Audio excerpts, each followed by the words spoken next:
Olá! Bom dia, boa tarde e boa noite! Você está no AgroRaça Podcast, o nosso encontro mensal do agronegócio. Esse que vos fala é Anderson Santos Galvão e você está aqui conosco para mais uma edição de AgroRaça Podcast. E o tema deste encontro é o melhor do mundo na silagem brasileira. É isso mesmo, você não ouviu errado. O melhor do mundo na silagem brasileira. O tema que vamos discutir hoje é sobre silagem, o processo de ensilar, quais são as tendências, as tecnologias que nós temos para você, produtor. Então, você que está chegando aí no mês de maio, abril, que vai colher a sua silagem, fique com a gente, que eu tenho certeza que você vai ser edificado. E temos aqui dois convidados de muito peso da Ouro Fino Saúde Animal, que são nossos parceiros de negócio. Bruna, Leonardo, sejam muito bem-vindos. Muito obrigada. Obrigado, Anderson, pelo convite. É uma honra estar aqui. Muito obrigado mais uma vez. Maravilha. Bruna, para quem está nos assistindo, nos ouvindo, Leonardo também, conta quem são vocês, se apresente para os nossos ouvintes, os nossos telespectadores, né? A sua formação, o que você acha que é relevante para quem está nos assistindo.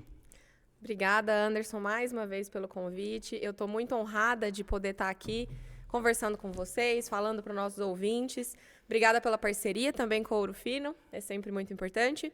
Eu sou a Bruna, eu sou especialista técnica atualmente na Ouro Fino, eu sou médica veterinária, sou de Uberaba, Minas Gerais, me formei aqui pertinho, pode-se dizer, no Triângulo.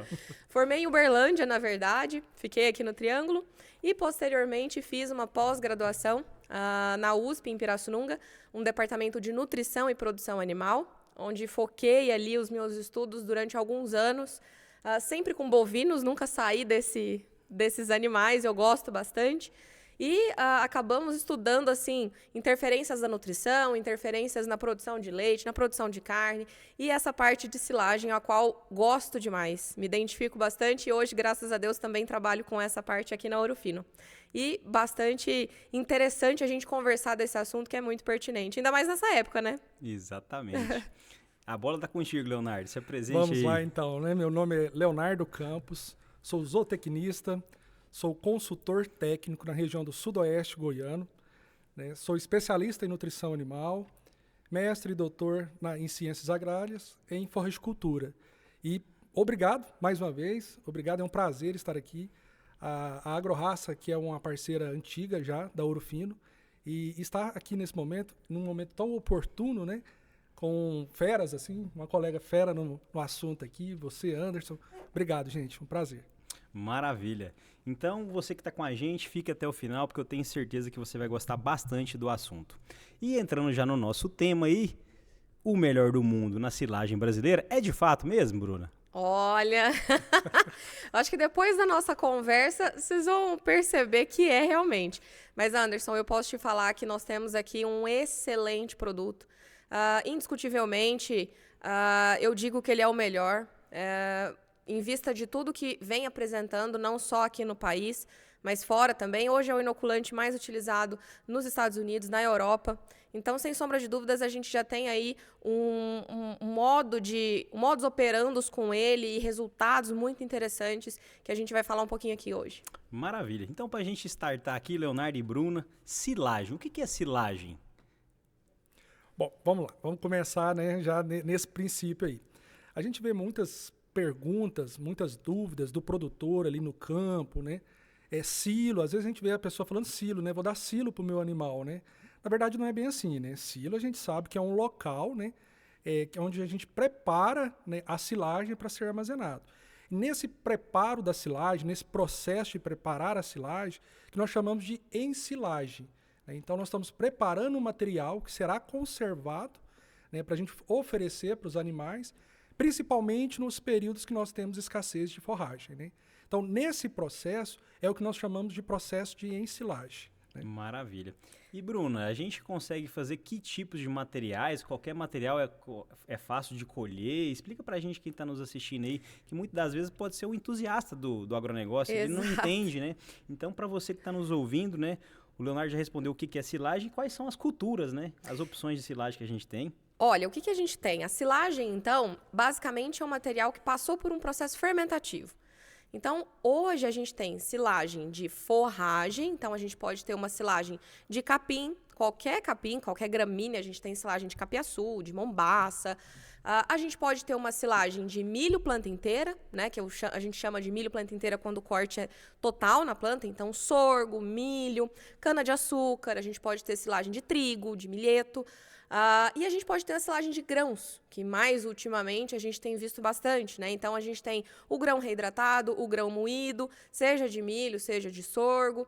A gente tem alguns cortes dentro da silagem de milho, que também têm sido mais utilizados. Então, a silagem de snap, que o pessoal fala bastante, que é basicamente a silagem de espiga, né? A espiga e a palha. A silagem de earled, topler, são nomes em inglês, mas a gente nada mais é do que, às vezes, um aproveitamento direcionado, seja do grão, seja da planta como um todo, espiga, palha. E a gente pode fazer silagem absolutamente de todos esses materiais. Claro que o objetivo vai mudar um pouquinho. Então, se a gente quer, às vezes, massa, né, produção de massa, de forragem, a gente normalmente faz a silagem de planta inteira de milho ou de sorgo, ou uma silagem de capim. Né? Agora, se a gente quer um objetivo um pouco maior de grão, de energia, a gente tende a fazer uma silagem um pouco mais concentrada, uma silagem de grão reidratado, seja de sorgo ou milho, ou até uma silagem de snap, que é bastante utilizada em confinamento, por exemplo. Então, a gente tem para todos os gostos e para todos os bolsos, podemos falar Exatamente. assim? Olha aí. E quais são os principais desafios, Bruna e Leonardo e Bruna? Quais são os principais desafios que o homem do campo enfrenta ali nesse processo de ensilagem? Olha, tem vários desafios, hein, São Léo? vários, né? A etapa ela é longa, né? E importante, parabéns pela pergunta, porque essa pergunta ela envolve todas as etapas, né? Quando nós estamos assim, qual silagem, qual material que eu vou ensilar, né? O que eu vou preparar, né? Deixar preparado para meus animais consumirem naquele período de escassez. Essa é a hora mais difícil, né? Porque já vimos aqui, pela resposta, né, que a doutora Bruna deu, que realmente podemos ensilar tudo, né? Todos os materiais forrageiros a gente pode estar ensilando. Mas essa tomada de decisão é a virada de chave para o produtor, né? É saber o momento certo, escolher aquele material ideal, né, que vai oferecer resultado para o seu rebanho, né? E é isso que a gente espera, né? Trazer resultado. Né? É para isso que a gente está aqui falando, comentando um tema tão importante, né? E num momento tão oportuno, né? E, Anderson, essa pergunta ela é muito importante porque quando a gente fala assim, qual é o principal desafio da silagem? Não tem só um. Então, é uma roda, né? Eu costumo dizer que o processo da ensilagem, ele é multifatorial. Então, a gente tem aí uma interferência desde o início, como o Léo comentou, de híbrido. Então, a escolha da semente, a escolha do lugar que eu vou plantar. Então, tudo isso vai interferir na qualidade do meu resultado. Boa. Só que o que eu falo isso muito assim nas fazendas, a gente não quer o ideal sempre em todos os lugares. A gente quer que a fazenda, nas condições que ela tenha, chegue mais próximo desse ideal. Então, a gente não vai querer mudar tudo da água para o vinho dentro de uma propriedade. É impossível, né? A gente tem logística diferente, maquinário diferente, que é um dos principais desafios, né? A gente tem aí, se a gente pegar várias regiões do Brasil, a gente tem maquinários convencionais, né? Uma colhedeira convencional, uma JF, enfim. E a gente tem maquinários muito mais tecnológicos. A gente tem a autopropelida, né? A automotriz, que todo mundo conhece. Então, de acordo com o que a gente tem na propriedade, a gente vai saber qual vai ser o meu principal desafio. Que não vai ser só um, né? Sim. Vão ser vários. Então, eu posso dizer híbrido, maquinário, lona, inoculante, técnicos. Então, será que minha equipe está... Né, Bruna? Exato. Será que minha equipe está treinada? Exato. Poxa, eu quero investir numa automotriz. Lindo, maravilhoso, mas... Poxa, se eu investir numa automotriz, será que eu vou ter trator suficiente para compactação? Será que a minha equipe está treinada? Qual Exato. Técnico que vai me dar suporte? Então, todas essas mudanças, elas têm que ser muito bem planejadas e por isso que eu falo que a palavra-chave de silagem é planejamento. Boa. Planejamento. Eu vou planejar quando eu preciso de material, para quantos animais, então, quantos bois vão comer da minha silagem? Quantas vacas eu vou alimentar? Por qual período de tempo? Então, eu tenho que ter essa percepção para saber quando eu vou colher, quanto de material eu preciso, e aí, então, eu parto desse ponto de quais vão ser os meus desafios. Maravilha. É tudo num grande planejamento, né? A verdade, Exato. o processo é esse, os desafios, eles vão surgir. A gente sabe que mesmo planejando, o produtor, né, tendo ali acompanhamento técnico, a tecnologia ao seu lado, vai surgir momentos, né? Às vezes uma máquina que quebra, Uma né? máquina que quebra, Normal. a chuva, né? Pega uma chuva na hora do processo de ensilagem. Então são desafios que a gente tem que estar preparados para eles também, né? Aquele plano B tem que estar ali guardado ali para esses momentos. Léo, né? você sabe que você tocou num ponto, Anderson, que é muito importante a gente comentar aqui. A chuva, ela não impacta tanto na qualidade da silagem Exato. quanto um mau processamento. Olha só. Então, isso já tem estudos que foram feitos, né? Mostrando qual a porcentagem que uma chuva pode me trazer para dentro de uma silagem. E ela varia em torno de 5%. Então, se a gente pega... Lógico, não precisa ser o dilúvio de Santo Antônio, mas assim, é uma chuva que está ali caindo sobre a silagem, eu não parei o meu processo por conta dela. Vamos dizer que a automotriz está conseguindo entrar na roça, o meu maquinista, o meu operador está conseguindo compactar bem essa silagem, é uma chuva que está acontecendo, mas eu não parei o processo. Essa chuva ela vai impactar em torno de 5%.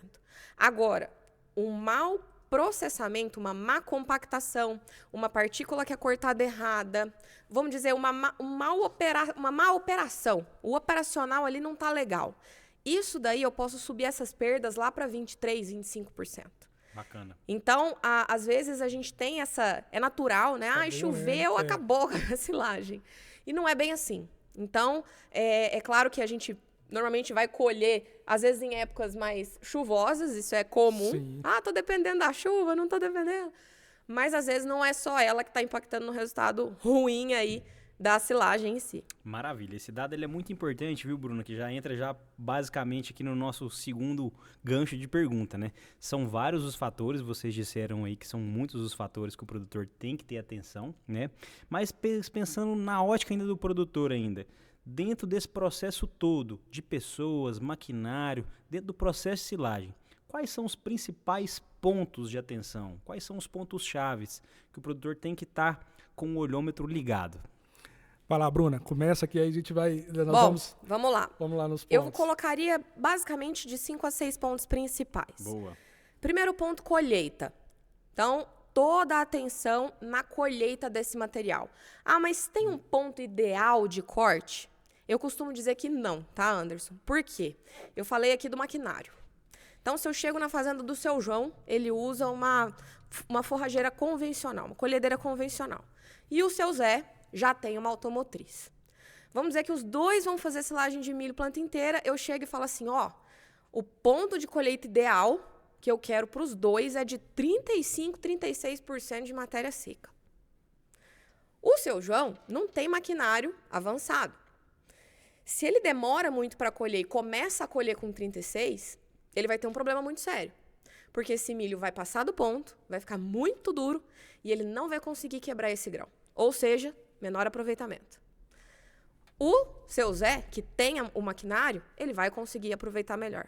Então, a colheita ela é um ponto-chave, um dos pontos-chave, que merece muita atenção, né? A gente perceber qual é o ponto que eu produtor, consigo fazer dentro da minha realidade, que é factível para mim. E isso vai depender do maquinário, de quanto tempo vai durar essa colheita em si. Então, acho que a colheita é um primeiro ponto muito, muito, muito importante. Um segundo ponto que eu traria aqui, Léo, também, seria transporte. Sim. Né? Às vezes a logística de transporte. Né? Às vezes a fazenda ela colhe num lugar e vai transportar para outro. Exato. Ou ela colhe e o silo é muito próximo da lavoura. Isso acontece bastante. Ou no caso que a gente comentou, a gente tem uma compra de automotriz, mas a gente não tem trator suficiente para compactação. Então, esse transporte de lavoura, silo pode ser um problema, quanto compactação em si. Que é outro ponto que, para mim, assim, é fundamental. A gente não coloca nenhuma tecnologia na silagem se a gente fizer um processamento mal feito. É um primeiro ponto. Né? Nenhuma tecnologia, seja um inoculante, seja uma barreira de oxigênio, não vão sanar deficiências que eu tive no manejo. Então, mas eu tenho que fazer o perfeito? Não, tem que fazer o que é factível, o que dá para ser feito dentro da realidade de cada um, mas o que eu posso melhorar? Pensar dessa forma. Então, aqui eu já falei 3, né? Colheita, transporte, compactação. O próximo eu falaria vedação. Exatamente. Então, também é outro ponto, compactei bonitinho, vou vedar, vou fechar o silo. E aí, fechou, acabou? Não. De jeito Isso aí nenhum. também é complicado, né? Porque vedação não é a mesma coisa que cobertura. Então, a lona comum, a lona dupla face, a gente usa para cobrir o silo. A vedação, ela já envolve barreira de oxigênio. Então, diminuir a entrada de oxigênio dentro do silo. Eu sempre falo que o oxigênio ele é vilão para silagem. Né? Qualquer momento. Se a gente pensar no início do processo, ele é péssimo, porque quanto mais oxigênio fica, mais devagar vai ser a minha fermentação. Durante, poxa, se entrar uma vaca e pisar no meio do silo, vai fazer um rasgo, vai perder mais material. E depois, quando eu abro esse silo e vou tirar para dar para os animais, quanto mais oxigênio tem ali, mais podre fica aquela silagem. Exato. Então, vedação. Então, fui lá, né? Colheita, logística, né? Exatamente. Transporte, compactação, vedação. Falaria mais 2 aí. Fermentação em si. Então, ela vai ser diferente de acordo com a cultura em si, de acordo com o momento que eu fiz esse corte e, com certeza, de acordo com algum inoculante que eu possa ter colocado ali. E, por fim, eu não deixaria de falar do desabastecimento, né? Que é realmente a retirada. Como que eu vou fazer essa retirada? Às vezes, a fazenda faz tudo bonitinho, certinho, até o final. Fecha o silo, reza, faz a novena, fez bonitinho, orou para que tudo desse certo. Hora de desabastecer para dar para os animais. Infelizmente, essa retirada não é legal. E aí a gente tem um problema muito grande de entrada de ar, fungo, levedura, enfim.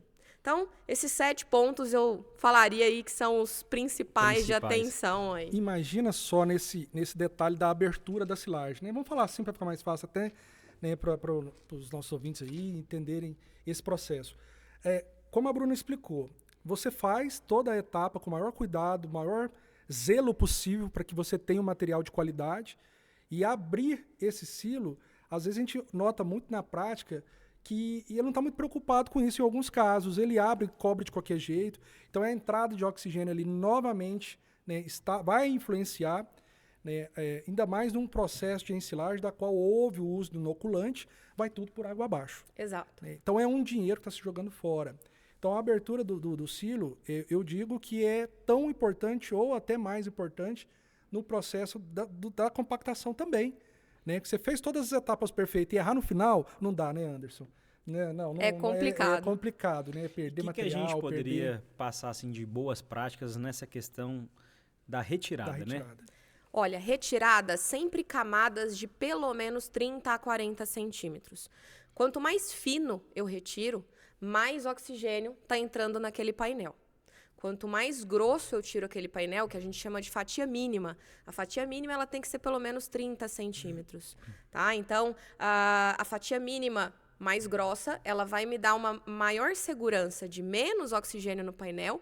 E, claro, hoje a gente tem aí retirada com fresa, com concha, a maioria com concha. A fresa, ela ainda tira bem certinho, né? Bem homogêneo. A concha, ela ainda dá uma balada no silo. A concha, ela tem escama, aí né? Fica aquelas escamas, às vezes. Fica buraco. Exato. E ela acaba por abalar mesmo a estrutura do silo. Então, a gente tem que pensar em como que eu posso fazer a minha retirada, mesmo com a concha, sem abalar tanto a estrutura do silo, sem colocar tanto oxigênio lá dentro.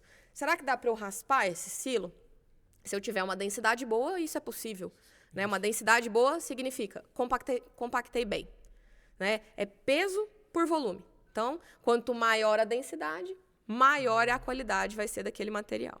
O que fica muito claro assim, para o produtor que está nos ouvindo, nos assistindo, é que como se fosse uma grande engenharia. Uma engrenagem depende da outra engrenagem para que lá no final todas as engrenagens estejam em harmonia. Então, no processo que você vai fazer aí, amigo produtor, logo nesses próximos dias ou próximos meses, lembre-se disso, né? São vários pequenos fatores que no final, somados, ele vai ter um grande impacto, né?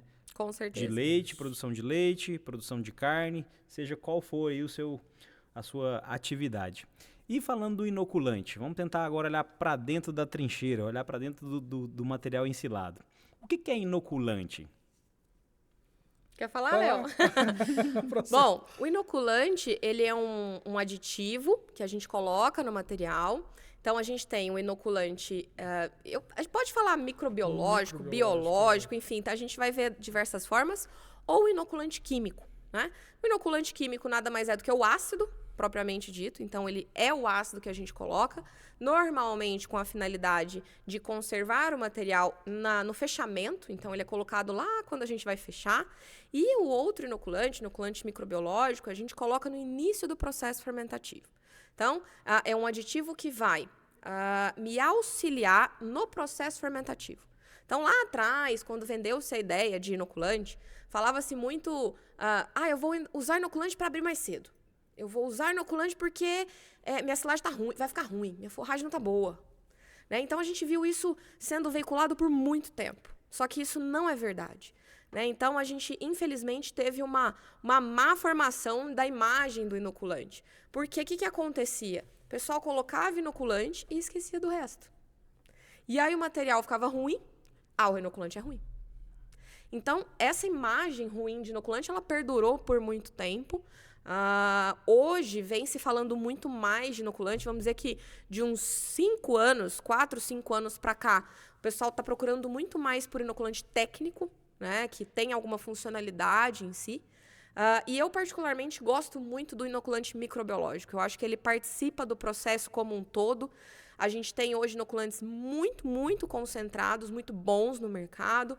Inoculantes que realmente vão ser funcionais. Né? A gente fala muito de bactéria, mas é importante que a gente fale de cepa. Cepas são bactérias que têm características comuns entre elas. Então, quando a gente fala, esse inoculante técnico, ele tem esta cepa, significa que nenhum outro tem. Possa ter a mesma bactéria, mas não aquela cepa que está ali. Normalmente, essas cepas são patenteadas, né, pela empresa, então, justamente porque elas são funcionais. Então, o inoculante, ele participa desde o início do processo, inibindo, às vezes, um micro-organismo ativo, então, às vezes, um clostrídio, inibindo fungos, inibindo formação de álcool. Então, hoje o inoculante ele participa durante todo o processo fermentativo. Normalmente ele tem aí 2 grandes cenários de atuação, que seria o início da fermentação. Então, como que eu vou fermentar mais rápido? E o final da fermentação, que seria como que eu vou conservar o que eu fermentei. Então, às vezes, o produtor vai ter essa dúvida. Poxa, minha silagem é boa. Isso, Anderson, a gente escuta sempre. Minha silagem é boa, eu não preciso de inoculante. E aí eu vou te dizer, depende. Se for para o início da fermentação, pode ser que você não precise mesmo. Exato. Porque às vezes você tem todos os pré-requisitos para que ela fermente bem. Ele ela trabalhou todas as engrenagens, né? E se você está trabalhando com uma silagem rica de carboidrato, né, um milho, um sorgo, ela tem açúcar para fermentar, ela não tem aí uma dificuldade de abaixar o pH, de ficar ácida em si. Então, ela tem os pré-requisitos para fermentar bem. Mas o grande problema dessa silagem, justamente, é ela ser boa. Então, o fato dela ser boa, ser rica de amido, de carboidrato, faz com que ela fique instável. Principalmente quando a gente abre esse silo. E essa instabilidade, ela é traduzida por presença de fungo, presença de levedura e aquecimento. Boa. Então, é aquela silagem que está quente no coxo. Basicamente, é isso.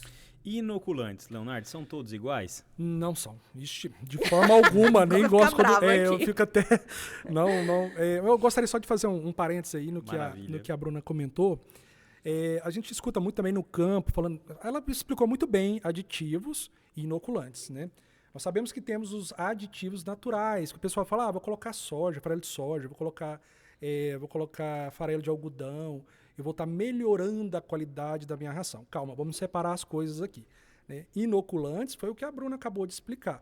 Nós temos a colaboração, né, dessas bactérias para que todo o processo possa ocorrer, né, de uma forma até às vezes mais rápida, que vai acontecer, o processo fermentativo, e para a gente garantir lá no final da abertura do silo essa qualidade que a gente planejou que acontecesse.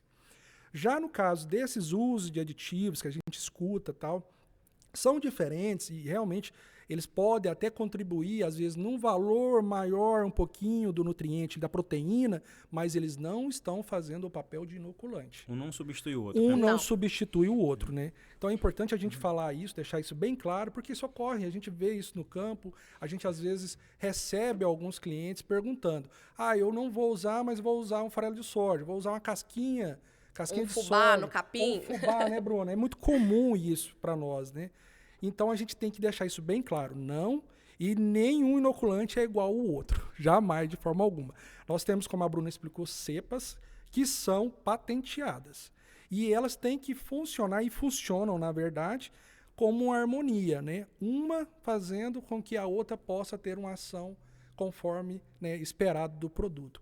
Então, esse é o grande gargalo da situação, né? Porque a gente compara, né? A gente vê os produtores querendo comparar. Não, essa aqui é igual a essa na verdade não é. Né, que tem essas junções dessas cepas, né, que são totalmente... Uma coisa muito comum, né, Anderson? Assim, a gente pode, vocês podem na loja pegar o rótulo de 2 produtos diferentes, né? E o rótulo dos inoculantes, eles trazem o nível de garantia do produto. O que é isso? É quanto de bactéria que eu tenho por grama de produto. Então, vocês vão ver lá, por exemplo, Lactobacillus buchneri tem 20.000 UFC, unidades formadoras de colônia, por grama de produto. Isso é o que eu tenho daquela bactéria no produto. Porém, essa quantidade, ela não é o que vai estar lá na forragem. Porque o que vai estar lá é o que a gente chama de taxa de inoculação. Eu considero a dose do produto e eu tenho que considerar a tonelada. Exatamente. Porque normalmente a gente tem o inoculante, um pote de 50 gramas faz 50 toneladas, o pote de 100 faz 100. Então, a gente tem essa relação de acordo com a dose. Então, cada inoculante vai ter uma dose, 1 grama por tonelada, 2 gramas por tonelada. Então, a gente tem que ser muito criterioso nessa escolha, né? Então, os inoculantes não são iguais, e mesmo aqueles que possam ter, às vezes, uma taxa de inoculação semelhante, a gente tem que ver como que ele está se comportando por bactéria. Porque, às vezes, a charada está aí, viu, Anderson? Normalmente, os inoculantes mais técnicos, melhores, eles não têm a mesma quantidade de bactéria. Então, vocês vão pegar um rótulo, ele vai estar, por exemplo, 2,75 vezes 10 a décima. Aí, a outra bactéria, 1,25 vezes 10 a décima, vezes 10 a nona. O que normalmente se tem nesse tipo de inoculante? Um estudo de sinergismo. Será que a bactéria X e Y combina? Combina nessa dose ou não? Os inoculantes menos técnicos, vamos assim dizer, normalmente é a mesma quantidade. Então, a gente vai ver 10.000, 10.000, 10.000, 10.000. Às vezes, coloca 8, 9 bactérias lá no inoculante, né? Porque, às vezes, o produtor vai olhar e vai falar, esse aqui tem 9, 10 bactérias. Demais, então, né? ele é melhor que o seu que tem 3. Né? Essa relação não funciona dessa forma. Então, não é só quantidade. Eu preciso olhar a concentração dessa bactéria, né, se ela é factível, e principalmente como que elas trabalham. Então, às vezes, eu colocar a mesma quantidade de 2 bactérias, eu estou prejudicando. Eu vou favorecer um antagonismo, uma briga entre elas. É importante nessa fala que a Bruna está dizendo, a importância de um técnico, né? O produtor ter um técnico da sua confiança para ajudar nessa tomada de decisão, né? Porque são muitos detalhes, né? Ele já tem que ficar atento a toda a colheita, pessoas, equipamento, clima. Então, são vários os fatores que o produtor tem que ter de atenção. Então, nessa tomada de decisão de qual inoculante escolher, escolha aí o seu profissional da sua confiança, seja um agrônomo, um zootecnista, um médico veterinário que tenha essa experiência para ajudar você, produtor, a escolher quais são os melhores inoculantes para a sua realidade, né? Não existe um melhor inoculante, né? Já ficou claro aqui, né? Exatamente. Existe o inoculante posicionado certo para o produtor certo, né? Exatamente. E até puxando um pouquinho do que a gente falou no início, né? É o melhor do mundo na silagem, nós vamos falar do nosso inoculante aqui. Ele vai ser o melhor se eu tiver o melhor processamento, né? Eu vou sempre reiterar isso. A gente tem que ter um processamento bom para que eu tenha um produto utilizado e para que ele mostre os resultados. É como se a gente fosse fazer uma comparação da gente contratar um camisa 10 para o nosso clube do coração, Exatamente. Né? Se não tiver os outros 10 jogadores ali correndo a favor dele, não vai dar certo, né? Vai dar certo. Não vai fazer milagre, né? Eu faço uma analogia. Eu pego aí uma vaca holandesa que tem um mérito genético de 65 litros de leite dia. O mérito genético, o que é? É quanto que ela pode me expressar de produção, certo? Ela tem genética para aquilo. Então, ela pode me dar aquilo ali. Só que se essa vaca, ela tá num compost, com ventilação, com bem-estar, com dieta, enfim, tudo bonitinho, ela vai me dar esses 65. Se eu pegar esse mesmo animal e colocar num pasto rapado de braquiária, só com sal branco, e falar, quero os mesmos 65. Você não vai conseguir nem Não vai metade rolar, né? disso. É. Então, é a mesma analogia que eu faço para inoculante. Eu preciso ter o básico. Ah, mas eu não consigo fazer o ideal. Não tem problema. O que da sua condição a gente consegue melhorar? Isso é muito importante, porque entra de acordo com o que a gente vai falar aqui agora. Pensando na ótica da equipe de campo da Ouro Fino, né?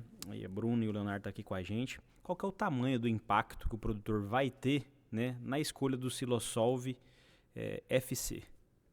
Excelente pergunta. Então, a gente tem aí o Silosolve FC como o mais recente inoculante, né, que a gente incorporou no nosso portfólio. Ele é o inoculante hoje mais utilizado na Europa, nos Estados Unidos. Vamos dizer que ele é um inoculante de terceira geração. Nós temos os inoculantes básicos, inoculante basicão, que é aquele que você vai no balcão, vai comprar, ele vai ser o mais barato. Esse inoculante, normalmente, ele não vai ter esse estudo de sinergismo, não vai ter esse estudo de dose, ele vai ser um inoculante. Então, o vizinho está usando, o outro vai querer usar, porque escutou que ele está usando, não tem esse entendimento de bactéria, ele vai chegar na loja e vai pedir um inoculante. Ele vai ser o mais barato. Esse seria o inoculante de primeira geração. Inoculante de segunda geração, ele já está num patamar um pouco diferente, inoculante mais técnico. Então, enquanto esse aqui de baixo, ele vai custar em torno de uns R$100, esse mais técnico, você já vai ver ele aí, 180, 190, 200, 230, inoculante bem mais técnico. Ele já vai ter uma funcionalidade maior, um resultado diferente. Inoculantes de terceira geração, que é o caso do Silosolve FC, nós estamos falando do investimento maior por frasco, né, por pote, porém, o trabalho dele, o modo de ação dele é completamente diferente. Então, a gente tem uma precocidade de fermentação, a gente tem uma fermentação acelerada, um resultado totalmente diferente. Então, o intuito de o produtor investir no inoculante de terceira geração é eu conseguir ficar mais tranquilo da variação que, às vezes, eu tenho dentro da minha fazenda. Eu tenho 10 módulos para colher, mas cada um eu plantei num momento diferente. Eu tive chuva, mas choveu só lá embaixo na baixada, aqui não choveu. Ou seja, eu vou ter padrões de maturação diferentes. Nesse caso, eu tenho um produto que vai me dar essa segurança de fermentação adequada para todos esses perfis, uma estabilidade muito precoce, que é o que eu comentei anteriormente, uma silagem fresca, né, durante todo o tempo. Então, da retirada do silo até no coxo dos animais. E um resultado visível. É aquele resultado que a gente quer ver para crer? É realmente esse resultado. Então, o investimento por frasco dele é maior, porém, o retorno do investimento dele também é maior. Maravilha. Então, ontem eu estava lendo até numa rede social de um amigo, e eu vi uma frase que eu falei, ela vai ser aplicada bastante amanhã na nossa conversa. O produto barato, eu fico feliz com a compra dele somente a hora que eu compro. Porque na hora do meu resultado, às vezes, eu não vou ficar feliz com ele. É verdade. O produto mais caro, eu vou ficar triste somente na hora da compra. Então, você vê como que muda a percepção de um caro e barato. É verdade. Então, a gente nunca pode cair nessa vala de preço para produtos técnicos. O que você espera? Você espera resultado? Então, é um produto. Ah, não, eu só espero fazer minha silagem e boa, não preciso de resultado. Ok, a gente tem isso no mercado também. Então, a gente tem vários produtos com várias funcionalidades e vai depender realmente do que eu quero, do que o produtor está esperando. E eu falo que é importante isso, né, Léo? A gente alinhar a expectativa. Sem dúvida. E diante disso tudo, né, outro ponto também importante, Bruna, é a indicação, né? Porque nós temos aí 3 produtos hoje no mercado, né, com tecnologia alta, primeira, segunda e terceira geração, mas se ele não for bem posicionado, né, também não dará resultado. Então, mais uma vez, a importância, Anderson, do que você disse. Seu técnico, seu veterinário, seu agrônomo, seu zootecnista, estar acompanhando aquele processo justamente para a gente pegar essa tecnologia que hoje está acessível ao produtor, né, que nós temos aí facilmente para chegar nas mãos dele, até mesmo com a parceria que nós temos aqui com a AgroRaça, e ter uma indicação de produto certo. Né? Então, e Anderson, olha para você ver, vamos fazer uma conta muito básica aqui. O inoculante, vamos dizer que tem qualquer inoculante mais técnico aí, que tem aí um custo aí de R$500 o pote. Um inoculante de R$500 que vai fazer 50 toneladas. Ou seja, nós estamos falando de R$10. R$10. R$10 a tonelada. Tonelada. O que custa R$10 a tonelada? Se você for ver custo por custo que você tem ali de mão de obra, de semente, não sei. É muito barato em frente às perdas que você pode ter. Então, quando a gente faz custo por tonelada ou por quilo, e aí a gente vê o que a gente pode minimizar de perdas. E a gente pode ir até além. Você está falando por tonelada, né? Vamos trabalhar o indivíduo? Quanto que eu vou investir nesse animal que vai consumir durante o ciclo todo? Exato. Pensa se eu estou falando em confinamento. Quantos dias a mais eu alimento? Quantos animais a mais e quantos dias a mais? Se eu estou falando de uma silagem não inoculada que eu posso ter 23, 25, 30% de perdas, para uma silagem inoculada com um bom inoculante, que eu reduzo isso daí, vamos dizer, que for metade disso. 10. Isso é muito importante essa fala, porque assim, há um tempo atrás, no Mato Grosso do Sul, a gente teve uma morte massal de animais, né? O rebanho se disseminou, né? Por clostridiose, né? Naquele caso, eu não tenho certeza se é botulismo ou se é carbúnculo, né? Mas depois você pode deixar até nos comentários aí, você que está nos assistindo aí. E pode ser, estamos trabalhando com possibilidades, né? A falta, às vezes, de uma tecnologia, a falta, às vezes, de um inoculante, de uma inoculação bem feita. A gente falou isso no início, que um inoculante bem posicionado, com as engrenagens todas do processo de silagem, tudo redondinho, ele vai minimizar, assim, né? Você vai oferecer melhor um alimento. E o principal, estamos falando de sanidade, mas também estamos falando de investimento e de rentabilidade para você, produtor. Para você que é produtor de leite, uma silagem com melhor qualidade, ela produz mais leite, Leonardo? Produz mais leite, sem dúvida.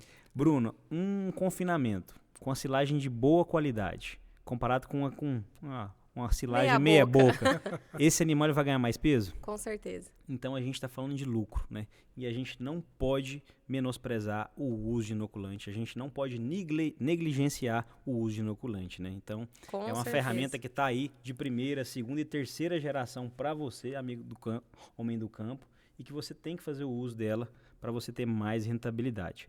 Pensando então nessa ótica do produtor, então, ele vai fazer uma silagem ali para colher grão úmido ou até snap lady, né? Que são os dois, vamos dizer assim, as duas meninas dos olhos verdes, né? Os olhos de ouro, né? São silagens com um custo mais alto, né? Com certeza. O produtor ele precisa de uma silagem, ou o produtor que vai abrir a silagem mais rápida, que o estoque dele de comida está acabando. Qual que é o inoculante ideal para esses três cenários? Snap leite, grão úmido ou o produtor que tem que acelerar a abertura desse silo? Você já falou dele. Você já acabou de falar. Silosol VFC, com certeza. Com certeza. Você já colocou bem no finalzinho das suas palavras, quero abrir mais cedo, quero... É ele. É o que vai dar o resultado, né? É importante, Anderson, que a gente posicione uma seguinte situação. Eu falei lá no início, o inoculante ele não é colocado com a finalidade primária de abrir mais cedo. E não é mesmo, tá? Isso vai ser um resultado, uma consequência da boa atividade do inoculante. Então, quando a gente está falando de um inoculante que ele começa a fermentar nas primeiras 10 horas, que nas primeiras 10 horas a gente já tem um pH lá embaixo, a gente já tem uma fermentação realizada, ocorrendo ali, a gente vai trazer essa estabilidade aeróbica, né, que é realmente o que eu conversei, esse frescor da silagem, esse material estável. O que é o material estável? Ácido alto, pH baixo, ácido lático mais alto, né? Essa estabilidade já em uma semana. Então, assim, eu tenho uma necessidade de abertura. Mas nutricionalmente isso é bom, Léo? Óbvio que não. Né? Se a gente pensar no valor nutricional de uma silagem aberta com 10 dias, né? É muito diferente de uma silagem aberta com 1 mês. Porém, a gente sabe que ocorre isso, é necessidade. O animal está sem comida, então eu preciso abrir. E eu vou ter um material de qualidade, que vai me dar uma qualidade de dieta e que vai me dar retorno. Bacana. Sem sombra de dúvidas, eu colocaria o Silosol VFC. E você falou num ponto muito importante, micotoxina. A gente tem estudo provando essa diminuição de micotoxina.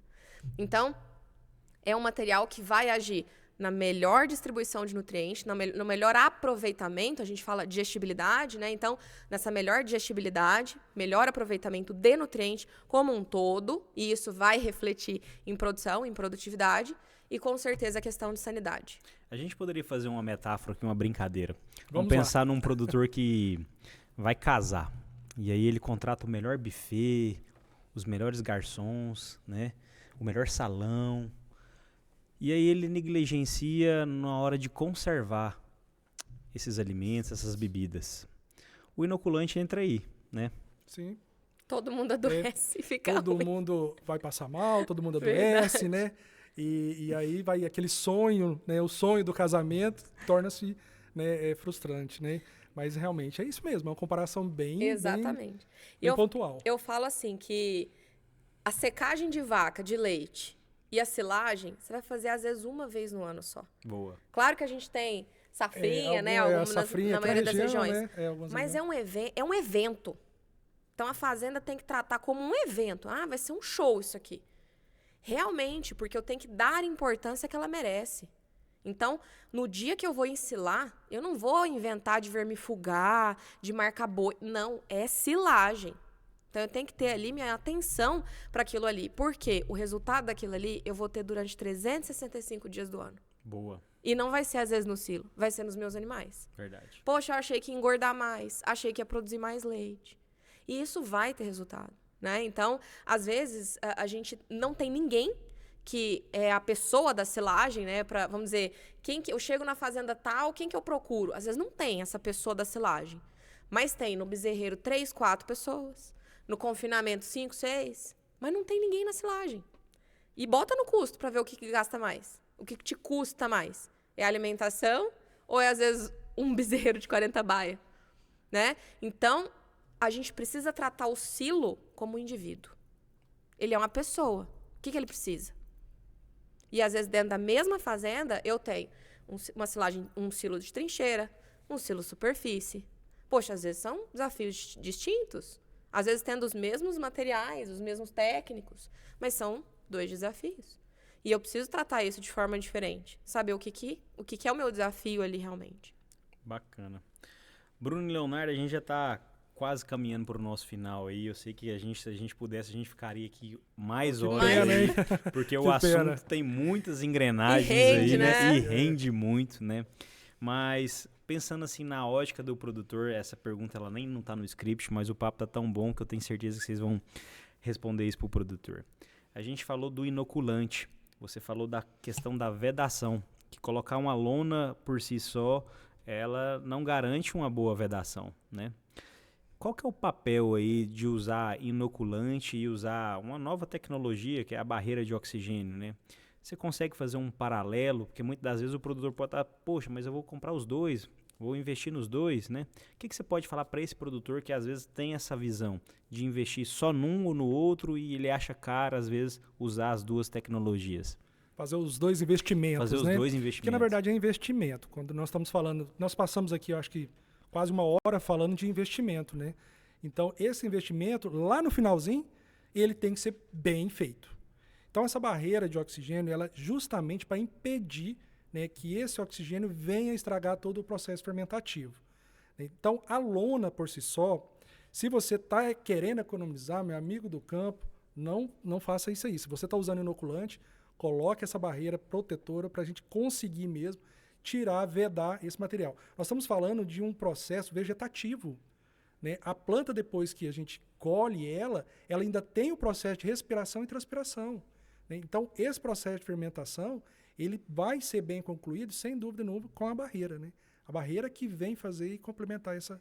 São complementares, prestação, né? Então, digamos que a gente tem aí um material que a gente quer fermentar rápido e que a gente está colocando inoculante para que isso seja mais rápido, só que ela é dependente da ausência de ar. Que é o que o Leonardo falou lá no começo, o que é silagem? Um material fermentado na ausência do ar. Então, eu preciso complementar processos. Eu preciso tirar o ar e favorecer a fermentação. E como ele falou, se a planta tem oxigênio, ela respira. Ela não fermenta. Então, a respiração vai produzir calor, gás e água. Então, eu fechei meu silo e virou um balão. Pois bem, a gente tem um problema de manejo aí para corrigir, que é a compactação. Tem muito oxigênio no seu silo, né? Podemos colocar uma barreira? Sim. Mas a fermentação, o processo fermentativo, a gente vai auxiliar com o inoculante. É claro que a barreira de oxigênio ela não auxilia só a camada superficial. Ele está relacionado com todo o processo. A gente tem também, né, todo um resultado em aumento de ácido lático. É o processo como um todo, né? Agora, claro, Anderson, se a gente fala assim, ó, o produtor fala para mim, Bruna, eu vou, né, nesse silo aqui, eu não vou utilizar a barreira de oxigênio porque o meu consumo é muito rápido. E, às vezes, realmente, ele não dá tempo para que ele tenha, às vezes, as perdas superficiais. Mas o inoculante já vai ser muito bem aplicado ali naquela situação. Então, é o que a gente recomenda? Sim, né?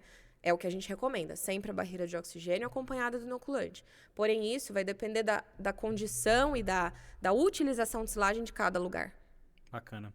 Não existe, o que ficou claro para mim é que não existe uma regra, né? Não Não. existe uma receita de bolo. Não existe. O que está dando certo, às vezes, para o seu João, não vai dar para Dona Exatamente. Maria, né? Isso. E aí, o que fica muito claro é a gente exaltar o trabalho de campo, né? Que a Ouro Fino visa, né? Qual a importância que vocês enxergam aí de pessoas, né? Nessa indicação de posicionar qual inoculante, né?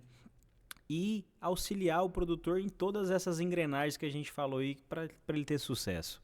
Como que a Ouro Fino pode ajudar? Olha, Anderson, a gente tem um programa muito bacana, que é o programa Examina. Né? A gente tem já tem algum tempinho que a gente vem colocando esse programa nas fazendas. Ele não é só para silagem. A gente tem vários braços desse programa. Então, Examina controla para a questão de carrapato, Examina produz para os produtores de leite, enfim. E dentro desse programa, a gente tem o Examina Nutri, que é a parte de qualidade do alimento. Né? Então, é um programa realmente de consultoria e acompanhamento. Então, o intuito desse programa é aproximar a informação que a gente tem para o produtor. Porque produto é produto. Mas a forma com que você usa o meu produto vai definir se ele vai fazer sucesso para você ou não. E isso eu quero que você tenha resultado.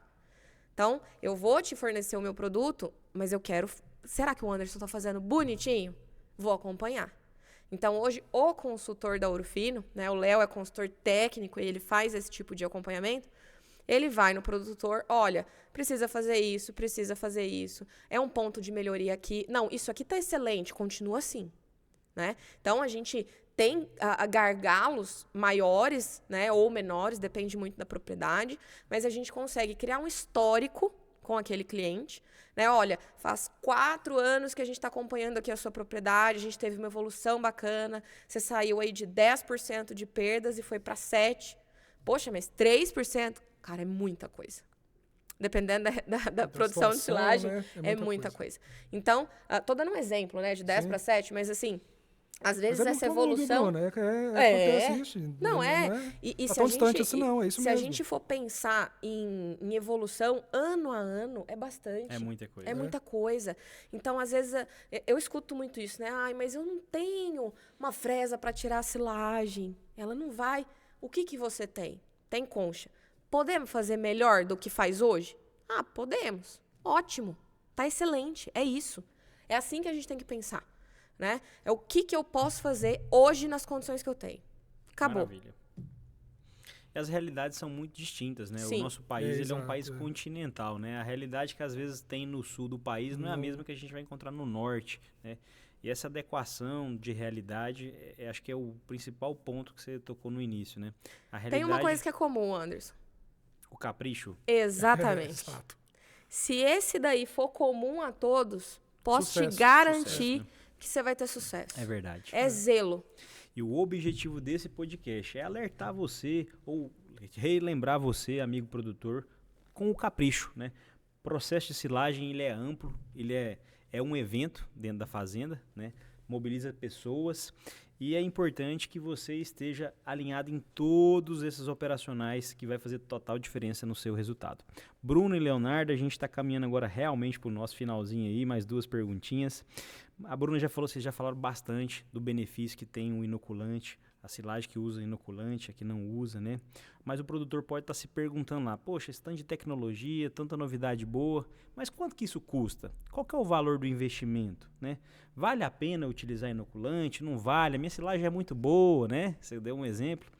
Responde essa pergunta para o produtor que está nos ouvindo aí e nos assistindo aí, Leonardo e Bruna. Vale a pena, sempre, né? Eu sou desse pensamento. Esse investimento, você falou muito bem, o Anderson, muito bem colocado. Na propriedade, quando nós falamos em forrageiras, nós estamos falando de uma cultura, né? No passado, isso não era tão visto dessa forma, né? Hoje nós sabemos que nós temos que ter o cuidado, né, na preparação, que nós iremos alimentar animais de produção. Esse é o nosso objetivo. Então, é um investimento que vale a pena, né? A gente sabe que nós não estamos, assim, de repente, num cenário de pecuária legal, mas eu não posso deixar de investir nesse produto, num produto que vai me dar um ganho a mais, né, que vai proporcionar uma qualidade melhor para o meu material, e eu vou ter resultados lá na frente com aí uma qualidade de carne melhor, né, uma produção de leite melhor. Então, vale a pena. Não deixe, né, não caia, não está legal o momento, eu não vou usar. Não, é o contrário. É na crise, combate crise. Então, nós temos que estar atentos a essas tecnologias. Vale a pena, sim. Com certeza. E eu sempre falo isso, né? Para qualquer produto melhor que a gente tenha no mercado, a gente olha muito o desembolso. É natural, né, que a gente olha o desembolso. Mas, por exemplo, eu vou fazer uma conta muito rápida aqui. Você tem um silo aí, eu não vou entrar em detalhes porque isso envolve matemática e conta, enfim, não é o propósito. Mas a gente tem um silo padrão aí de 12 por 50, de 10 por 50. Vamos dizer que a gente tem uma camada deteriorada ali naquele silo de 5 centímetros. Boa. Tá? Eu vou fazer a cubicagem dessa camada, eu vou calcular o volume de perdas que eu tenho ali. Só que, como eu falei, a gente tem uma densidade, né? Eu tenho quanto de material mesmo, em quilo ou em tonelada, por metro cúbico que eu tenho naquela camada perdida. Quanto melhor eu compactei, mais material eu tenho. Ou seja, mais eu perdi. Correto? Correto. Então, nessa camada perdida, eu posso ter aí um gasto muito alto. E qual que é o problema dessa camada perdida? Nunca é só ela. Vocês podem ver, e isso o produtor vai ver muito certinho. Fez um silo trincheira, fez ele bonitinho. A hora que ele abre esse silo, ele tem um dente na parede do silo ali. O silo baixou de tamanho. Isso. E aí você pode perceber a camada deteriorada. Então, normalmente, quando a gente tem 5 centímetros de camada deteriorada, pelo menos mais 5 para cima ali a gente tinha. Né? O que a gente não está vendo. E qual que é um outro problema? A camada que está embaixo. Então, se eu pegar isso, mandar para um laboratório de análise bromatológica, eu pego a camada deteriorada, vamos dizer o amido, né? Que todo mundo gosta de ver aí a concentração de amido. Enquanto a minha silagem, às vezes, tem 32, 30, 35% de amido, aquela camadinha ali, ela vai ter 2, 3, 5%. Em um mês de silo fermentado, tá? A camada logo abaixo, a gente chama de zona de transição, ela vai ter em torno dos 16, 17. Ela também vai estar comprometida. Então, quando a gente faz esse cálculo, essa cubicagem de perdas, a gente considera todas essas perdas, tá? E aí, o que acontece? A gente vai ter aí perdas em reais dessa camada perdida, às vezes na altura aí de 20 mil, 18 mil, 15 mil reais. Vamos colocar num silo padrão, tá? Você vai investir numa barreira que não custa nem 1/10 disso.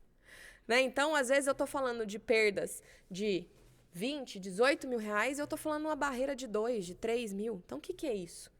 E aí, a gente vê o custo por investimento de 1 ano de vedação desse silo. Às vezes, eu estou perdendo aí 6, 7 silos. Então, a perda de 1 ano, eu consigo... Só, né, Bruno? De um ano só, eu consigo comprar vários rolos de barreira. É verdade. E isso também vale para o inoculante, né? O quanto que eu estou deixando de ganhar? Qual é meu potencial aqui? O que eu estou perdendo? Não é nem só o que eu estou perdendo, mas quando eu estou deixando de ganhar. E a principal fala que fica assim muito... A gente, seres humanos, nós somos muito visíveis, né? A gente é muito do toque, né? Aquilo que a gente consegue ver, né? Mas é para você, produtor, que às vezes está ainda resistente no uso ou não de inoculante, você fez todos os processos na silagem, mas essa fala dos 16% de amido, provavelmente ele não vai conseguir ver a olho nu, né? Não. É um material que às vezes ele vai olhar a olho nu, parece um material bom, né? Mas ele não vai desempenhar da maneira correta que deveria desempenhar, né? Então, cuidado, às vezes, com o material que supostamente, ele, aos nossos olhos, ele é bom. Tá bom, né? Ele tá bom, né? Tá bom. E aquela perda de crosta que tá ali por cima, a gente já sabe que a gente vai ter que descartar, né? Ele vai sentir depois, né? Ele vai Anderson, sentir no depois, resultado, no né? resultado. Aí ele vai ver, mas naquele momento visual realmente não é isso mesmo. Então, pra gente fechar aí, amigo produtor, não vale a pena você correr o risco. Você tem que ir estar com o melhor do mundo na sua silagem brasileira aí, na sua silagem de Rio Verde, de todo o estado do Goiás e do Brasil afora, né? E é uma tecnologia que está aí, é uma ferramenta muito boa, que você tem que fazer o uso dela para você ter mais sucesso na sua silagem e ter, consequentemente, mais rentabilidade, seja na produção de carne ou de leite. Bruna e Leonardo, para mim foi um prazer ter vocês aqui com a gente, viu? Dividindo mesa, dividindo esse tempo aqui de falar de silagem. É um processo amplo. Talvez a gente teria que fazer mais vezes esse podcast para a gente aprofundar no assunto. Estamos à disposição. Aí, isso é bom. Cada podcast um ponto que a gente comentou, né? Colheita, um podcast, compactação. Boa. Mas deixa uma mensagem final aí, uma frase, uma mensagem final para quem está nos ouvindo, nos assistindo, você, Bruno, você, Leonardo, né? Para quem fazendo um apanhado todo, o que vocês sentiram o desejo no coração aí de falar aí? Começar pelas damas, né? Vai lá, Bruna. Bom, acho que tecnicamente a gente comentou de bastante coisa, né? Eu até falei isso um pouquinho antes. Eu acho que a mensagem final é realmente tenham zelo, tenham cuidado, tenham capricho na produção de silagem. E parafraseando Cortella, né? Ele fala muito isso que eu comentei. Então, faça o melhor que você pode fazer nas condições que você tem, enquanto vocês não têm condições melhores para fazer melhor ainda. Então, eu vejo que a silagem ela é basicamente isso. É capricho, é cuidado, mesmo que a gente não tenha todas as condições que a gente gostaria, mas o que eu posso fazer de melhor naquilo que eu tenho, na condição que eu tenho. Bom, e outro ponto importante, nós não podemos deixar de falar também, é procurar a orientação técnica, né? Hoje as informações estão muito rápidas, são muito rápidas e são bem acessíveis, né, Anderson? Hoje a gente consegue informações aí rápidas. Vá atrás dessas informações, busque tecnologia, busque investimento, né? Que o momento é esse, temos que ir atrás desse investimento para ter bons resultados, né? E muito obrigado, né? Já estamos finalizando. Quero te agradecer a parceria que nós temos com a Ouro Fino aqui em Rio Verde, né? A Agroraça e Ouro Fino. Eu, como consultor técnico, coloco à disposição de vocês para atender os clientes, né? Os clientes Ouro Fino, os clientes Agroraça. Maravilha. Obrigado. E a gente vai encerrando aqui a nossa fala aqui, o melhor do mundo na silagem brasileira. Esse foi o tema do nosso podcast desse mês de abril. E fique com a gente, compartilhe esse vídeo, compartilhe esse podcast com mais pessoas que você sabe que vai fazer silagem ou vai estar planejando fazer nos próximos meses. Agora a gente está entrando quase na safrinha já agora, na colheita. Eu tenho certeza que esse material vai ser edificante e a pessoa vai sair dali melhor do que quando ela entrou, tá bom? Bruno, foi um prazer. Obrigada, Leonardo, foi um prazer. Anderson. Muito obrigada, estou muito feliz. Muito obrigada pela caneca, gente. Eu estou muito chique. Um brinde a esse podcast aí, ó. Bom demais. Obrigadão. Pessoal, obrigado, com Deus. Deus abençoe vocês. E você está no Agroraça Podcast, o nosso encontro mensal do agronegócio. O nosso objetivo é esse mesmo, trazer informações relevantes para você, homem do campo, porque a nossa missão é contribuir com o desenvolvimento sustentável da pecuária brasileira. E a gente acredita fielmente que através da informação e desse podcast a gente vai alcançar. Forte abraço.